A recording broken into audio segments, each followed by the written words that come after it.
Hola mis amigos de YouTube, ¿cómo están el día de hoy? Yo estoy muy feliz porque en el video de hoy vamos a hacer un slime sin bórax y vamos a necesitar detergente en polvo,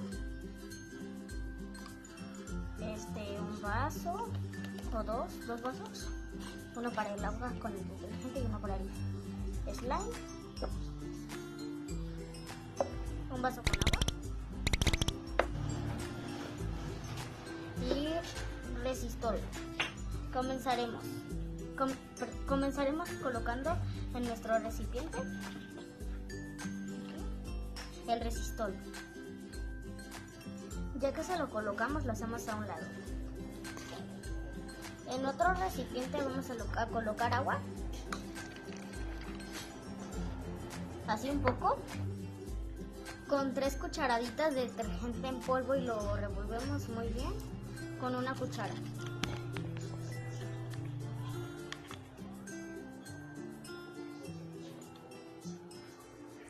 Después colocaremos poco a poco el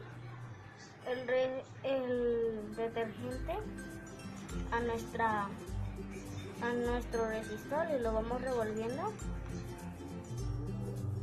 Bueno, después de estarlo revolviendo, vemos aquí que se separa. Y ahora el siguiente paso es sacar todo el envase. Miren, ya se separó.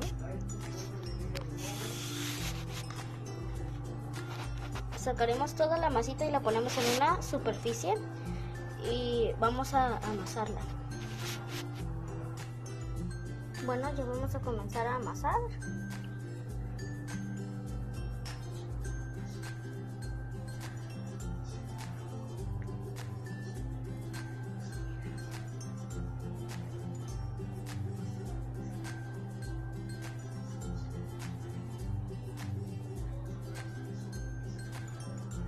Y bueno, vemos que esta receta de slime sí funciona muy bien.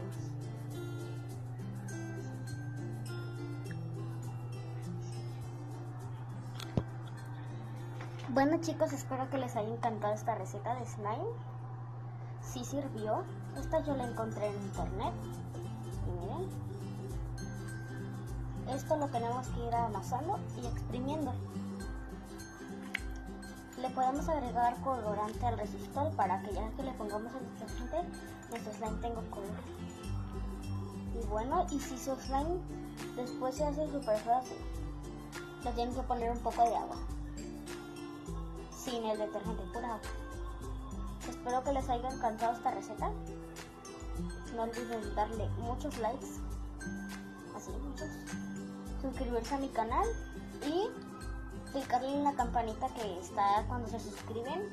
Al ladito aparece una campanita, esa campanita la vamos a picar y para que no se pierdan ninguno de mis videos que yo voy a estar subiendo constantemente.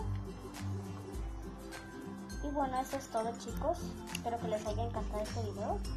No olviden suscribirse a mi canal, ya les dije, pero para que no lo olviden.